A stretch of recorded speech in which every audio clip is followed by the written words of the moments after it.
Sir पहले वाला जो आर्मी वाला जो था सर, वो नियम तो ठीक ठाक था सर। और उसके बाद जो ये अग्निवीर योजना सरकार के द्वारा लागू किया गया सर, इसमें 4 साल का है सर। 4 साल का, 1 साल का तो ट्रेनिंग में ख़त्म हो जाएगा सर। 3 साल हम लोग ड्यूटी करेंगे सर, क्योंकि हम लोग पूरा गरीब फैमिली से हैं सर। माँ बाप 200 टका 250 टका मजदूरी करते हैं सर, उसके बाद हम लोग को पढ़ाते हैं। और दूसरा जॉब में भी नहीं जाना चाहते हैं, क्योंकि आधा सीट जो है वो बिक जाते हैं सर। और 20 से 25% सीट में हम लोग लड़ते हैं सर। तो हम लोग गरीब फैमिली से हैं सर, उतना वैसा तैयारी। ये आपके लिए रास्ता है, ये रास्ता बंद हो गया।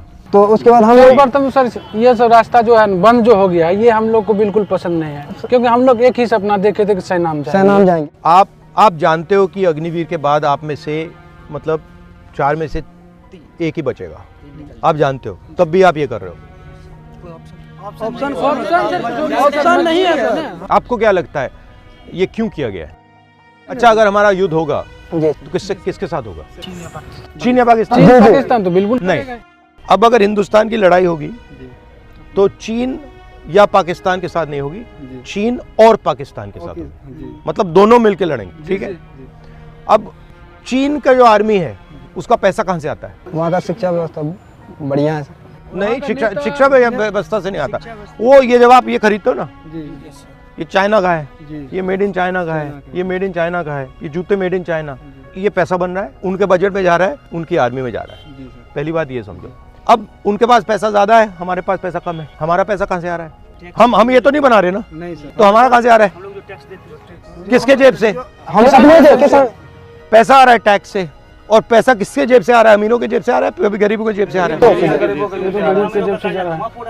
तो सर हम लोग का कर्जा तो आर्मी का जो बजट है उसमें पैसे की कमी है, पैसे की कमी है, इसलिए इन्होंने 4 साल कर दिया, अग्निवीर कर दिया।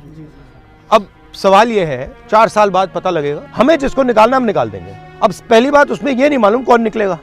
जी बिल्कुल पता। ये भी हो सकता है आदिवासियों को निकाल दें, दलितों को निकाल दें, पिछड़ों को निकाल दें, ये भी हो सकता है। मैं नहीं कह रहा हूं कि होगा, मगर हो सकता है, ठीक है। दूसरी बात ये कह रहे हैं कि भैया अगर इसको गोली लगी और ये आर्मी वाला मतलब लॉन्ग टर्म वाला है तो इसको हम शहीद का दर्जा देंगे, मगर इसको गोली लग गई, शहीद का दर्जा नहीं, शहीद का दर्जा नहीं मिलेगा। ये एक बात आपको समझनी है कि जो सिस्टम मोदी जी चला रहे हैं वो सिस्टम, उससे पैसा नहीं बन रहा है। मगर सवाल ये है कि हिंदुस्तान के युवा जो हैं अग्निवीर में उनके साथ अन्याय हो रहा है या नहीं।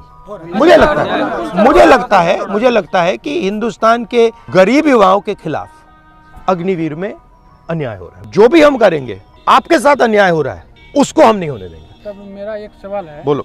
कि ये अग्निवीर में जो है पहले पेंशन मिलता था, क्या कहते हैं, सेना में भर्ती होते थे तो हम लोग यदि शहीद हो जाते थे तो उसको पेंशन का जो व्यवस्था था, ये पेंशन मिलता था, लेकिन अभी बंद कर दिया गया।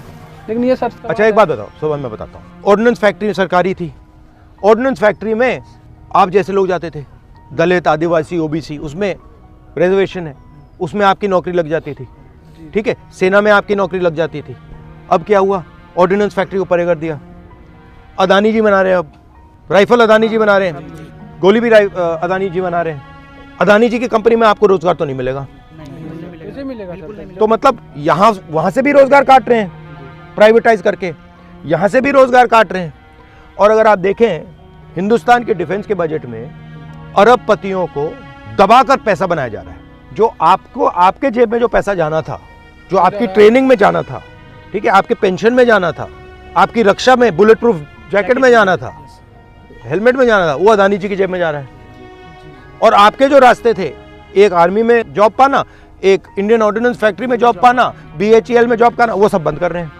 सर अभी वर्तमान में हम जैसे लाखों हजारों युवा सर 1000 रुपया दे के सर अग्निवीर में सर सिलेक्शन लेते हैं, किसी कारण बस ज्वाइन नहीं हो पाता है सर। तो आप सर अपोजिट के लीडर हैं सर, कभी आप भी सत्ता में आइएगा तो क्या सर इस नीति को सुधारिएगा? हम सरकार में आएंगे, इसको सबसे पहले इसको देखेंगे अग्निवीर हुआ क्यों है, क्योंकि आज तक ये सरकार ने समझाया नहीं हमें। और अगर इसको रोल बैक करा जा सकता है तो हम इसको रोल बैक करने की कोशिश करेंगे। अगर सेना हमें कहे कि देखो भैया हम रोल बैक नहीं कर सकते, तो फिर हमारे लिए मुश्किल हो जाएगा। मगर अगर सेना कहेगी कि हम रोल बैक नहीं कर सकते, तो फिर हम सेना से कहेंगे देखिए आपका पहला काम हिंदुस्तान के जवान की देखभाल करने का है। गारंटी हो कि भैया ये जो सेना 4 साल करके आए हैं, इनको कुछ ना कुछ मिले, ये हम कर सकते हैं। आखिरी बात मैं आपसे कहना चाहता हूँ, मेरे पास कुछ महीने पहले आप जैसे लड़के आए, तो उनके साथ क्या हुआ, वो 1,50,000 लोग हैं, युवा हैं, आप जैसी ट्रेनिंग की उन्होंने, और उनकी भर्ती हो गई। अग्निवीर से पहले की बात है, उनकी भर्ती हो गई। फिर उनको 3 साल लटकाया गया कि भैया तुम्हें ले लेंगे, तुम्हें ले लेंगे, तुम्हें ले लेंगे। पहले कहा कि भैया कोविड आया है इसलिए तुम्हें नहीं ले रहे, ठीक है। फिर उनको बोला कि देखो कुछ ही देर में हम ले लेंगे। 3 साल लटकाने के बाद उनको कहा भैया तुम्हें हम नहीं ले रहे। सर ये घटना हम लोग के साथ हम लोग खूब हुआ है सर जी। हम लोग जो है सर सर, हम लोग दौड़ तुर सब कुछ करके मेडिकल हो गया, केतवाड़ में काम करके सर, हम लोग केतवाड़ में काम करने के उसमें टका हुआ सर, वो फॉर्म फिल किए सर, फॉर्म अप्लाई किए, फॉर्म अप्लाई कर। मगर आपको आर्मी ने लिया नहीं लिया? नहीं लिया सर, मगर इनको तो ले लिया, इनको इन्होंने ले लिया और फिर कहा कि भैया नहीं लेंगे तो उनके साथ मेंटल टॉर्चर हुआ इनका, तो उनकी भी थोड़ी बात करो। हाँ